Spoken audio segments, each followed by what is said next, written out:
जगन्नाथ जय जगन्नाथ जय जय जगन्नाथ। જય દ્વારકાધીશ। ભગવાનની વાતોમાં તમારું સ્વાગત છે। આજે આપણે સત્સંગ કરવાના છીએ જગન્નાથ ભગવાન કેમ ભિક્ષા માંગવા નીકળે છે, શા માટે લક્ષ્મી દેવી શ્રી મંદિરમાં નથી। આખું ઘર ધુવાણાથી ભરાઈ ગયું હતું। બિચારા બલભદ્ર ભૈયા જેટલી કોશિશ કરે એટલો વધારે ને વધારે ધુવાણું થયા રાખે છે, પણ શું કરે, લક્ષ્મી દેવીની સાથે વિદ્રોહ કરવાનો કાંઈક તો પરિણામ મળે ને। જગન્નાથજી અને બલભદ્ર ભૈયા બંને ભાઈ ચૂલા પાસે બેઠા છે અને ધુવાણો ઉડે છે અને ઉધરસ ખાય છે। પછી શું? હવે કોણ છોડાવશે આ આપત્તિમાંથી? તો ચાલો સત્સંગ કરીએ।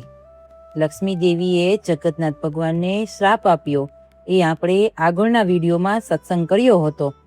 વિડીયો ના જોયો હોય તો જોઈ લેજો। તો શ્રાપ આપ્યા પછી માતા લક્ષ્મી શ્રી મંદિર છોડીને ચાલ્યા ગયા અને બીજે દિવસે બલભદ્ર ભૈયા અને જગન્નાથ ભગવાન સવારે ભોજન માટે બેઠા છે, પરંતુ ભોગ લઈને કોઈ આવ્યું નહીં। બલભદ્ર ભૈયા અને જગન્નાથ ભગવાન તો વાટ જોવે છે। બલભદ્ર ભૈયાએ પૂછ્યું કે શું વાત છે કાના, આજે તો ભોગ લાવવામાં આટલો વિલંબ થાય છે, શા માટે? તો જગન્નાથ ભગવાને પોતાના પેટ ઉપર હાથ ફેરવતા ઉદાસ મોઢે કહ્યું કે ભૈયા, આજથી કોઈ ભોગ નહીં આવે, કેમ કે લક્ષ્મી દેવી પોતાના સેવકો સાથે શ્રી મંદિર છોડીને ચાલ્યા ગયા છે। જ્યારે બલરામ ભૈયાએ આ સાંભળ્યું કે અચ્છા, તો કાંઈ વાંધો નહીં, સારી વાત છે, અગર લક્ષ્મી દેવીએ ભૂલ કરી છે તો પ્રાયશ્ચિત તો કરવો પડશે ને, કાંઈ વાંધો નહીં, આપણો ભોગ આપણે જાતે બનાવશું। આ વિચારીને જગન્નાથ ભગવાન અને બલભદ્ર ભૈયા બંને રસોઈ ઘરમાં પ્રવેશ કર્યો। ભગવાન તો મનમાં જ બધું જાણતા હતા, પણ ભૈયાના આદેશ માટે ભૈયા કહે એમ કરતા જાય છે। જેવા રસોઈ ઘરમાં પ્રવેશ કર્યો અને જોયું કે આખા ભંડાર ખાલી પડ્યા હતા, ના કોઈ શાકભાજી છે, ના કોઈ અનાજ કઠોળ છે, અને એટલી વારમાં તો બંને ભાઈને બહુ જ ભૂખ લાગી ગઈ અને વિચાર્યું કે ચાલો કોઈના ઘરેથી ભિક્ષા માગી લઈએ। એ વિચારીને બંને ભાઈએ બ્રાહ્મણોનો વેશ ધારણ કર્યો અને ઘરે ઘરે જઈને ભિક્ષા માંગવા લાગ્યા। લક્ષ્મી દેવી ચાલ્યા ગયા હતા એટલે બંને ભાઈના ચહેરા પણ મુરઝાયેલા થઈ ગયા હતા, એટલે કોઈ તેમના તરફ જોઈતું પણ ન હતું અને પસંદ પણ ના કરતા। એવામાં બંને ભાઈઓને ભિક્ષા કોણ આપે? અને હા, તમને થાતું હશે કે બહેન સુભદ્રા ક્યાં ગયા? તો બહેન સુભદ્રાને ગુંડીચા માતાની સાથે રાખ્યા હતા અને આ બાજુ લક્ષ્મી દેવીની આજ્ઞાથી સૂર્યદેવે પણ પોતાનો તાપ વધારી દીધો। જગન્નાથ ભગવાન અને બલભદ્રજીને કળકળતો તડકામાં ચાલતા હતા। ભૂખ અને તરસથી પરેશાન થઈને એક તળાવ જોયું, પરંતુ જેવા તળાવ પાસે પહોંચ્યા તો તળાવનું પાણી સુકાઈ ગયું।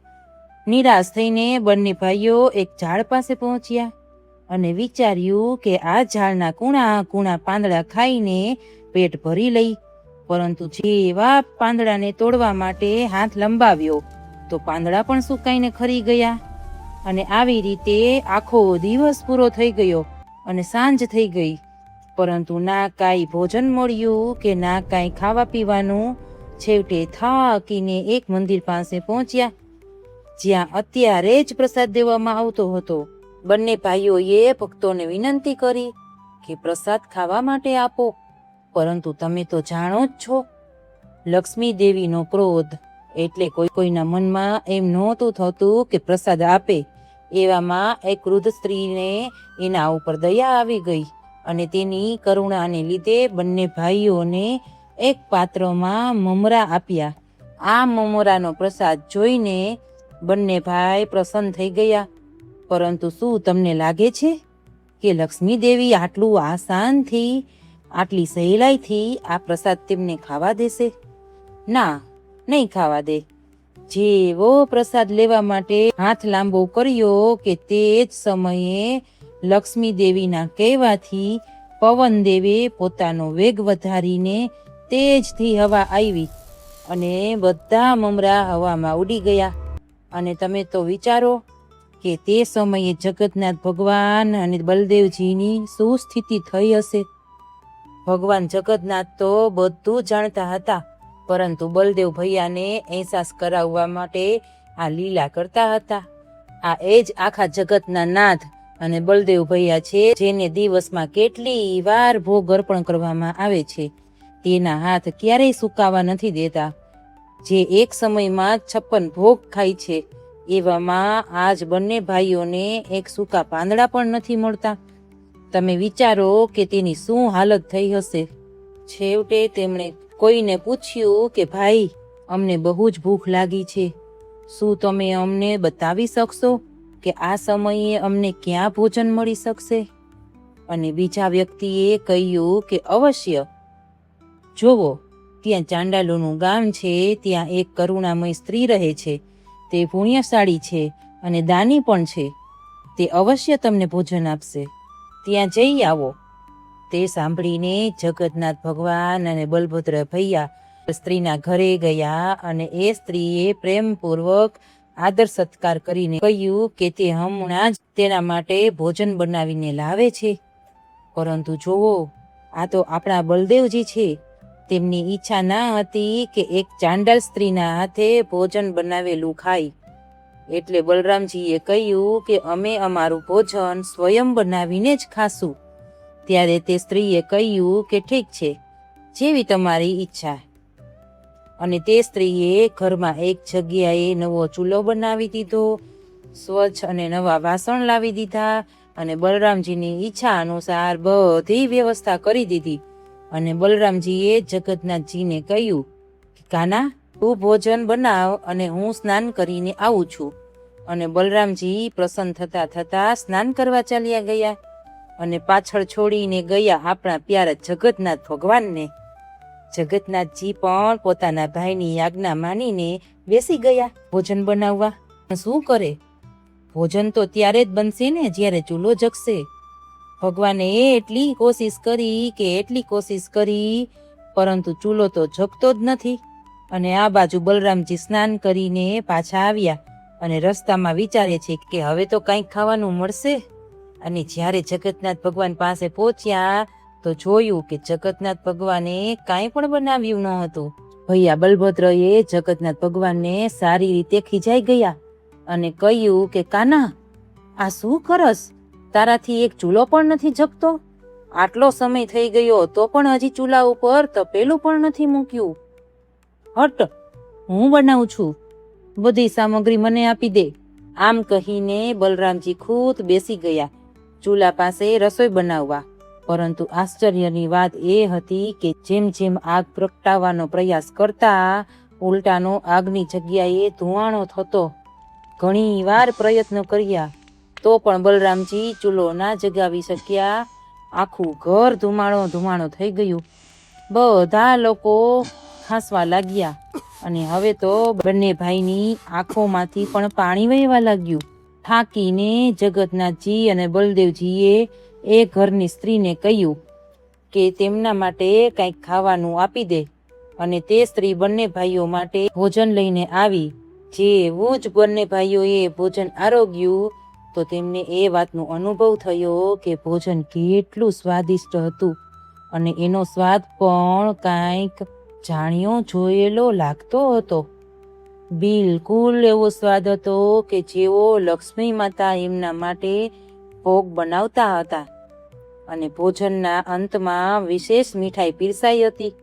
અને એ મીઠાઈ જેવી જ બલરામ અને જગન્નાથજીએ ખાધી તો વિચારવા લાગ્યા કે આ મીઠાઈ તો એ જ હતી કે જે લક્ષ્મી દેવી દરરોજ તેમના માટે બનાવતા હતા.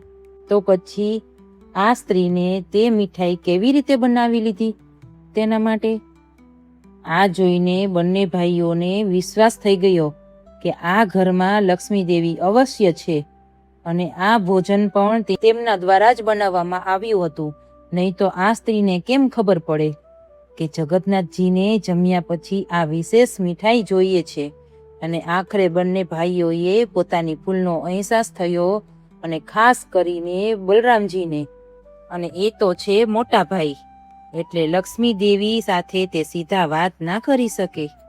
એટલે તેને જગન્નાથ ભગવાનને કહ્યું કે તમે તે લક્ષ્મી દેવી પાસે જઈને ક્ષમા માંગે અને તેનો હાથ પકડીને શ્રી મંદિરમાં લઈને આવે. આપણા જગન્નાથજી દ્વારા લક્ષ્મી દેવીને એ પણ સંદેશો મોકલાવ્યો કે આજ પછી લક્ષ્મી દેવીની જ્યાં ઈચ્છા હોય ત્યાં તે જઈ શકે છે. એને ક્યારેય પોતાના ભક્તોને મળવા માટે રોકટોક નહીં કરાય.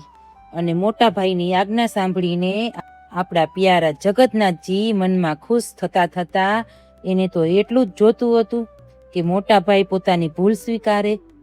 અને જગન્નાથ ભગવાન આવી ગયા પોતાની રિસાઈ ગયેલી લક્ષ્મીને મનાવવા માટે. જગન્નાથજીના મનાવાથી લક્ષ્મી દેવી સંતુષ્ટ થઈ ગયા અને પાછા શ્રી મંદિર જવા માટે તૈયાર થઈ ગયા. અને લક્ષ્મી દેવીએ જગન્નાથજીને વચન આપ્યું કે જગન્નાથજીના પ્રસાદ માટે કોઈ પણને ઉચ્ચ નીચ નહીં જોવામાં આવે. બધાને સમાન રૂપમાં ભગવાનનો પ્રસાદ દેવામાં આવશે અને બધા એક થાળીમાં ભોજન કરી શકશે. તો આ હતું લક્ષ્મી દેવીનું નારાજ થવાનું પરિણામ. તમને અમારી ભગવાનની વાતો પસંદ આવે છે તો કોમેન્ટમાં જય જગન્નાથ જરૂર લખજો અને આ વિડીયોને જરૂરથી શેર કરજો. તમને અમારી નમ્ર વિનંતી છે કે આવી રીતે ભગવાનનો પ્રચાર કરવા માટે ભગવાનની ચેનલને લાઈક, શેર અને સબસ્ક્રાઈબ કરો અને તમારા સગાવાલા મિત્રોને ભગવાનની વાતોના વિડીયો મોકલો. તો બોલો જય જગન્નાથ, જય Dwarkadhish. Krishna Krishna Hare Hare Hare Rama, Hare Rama,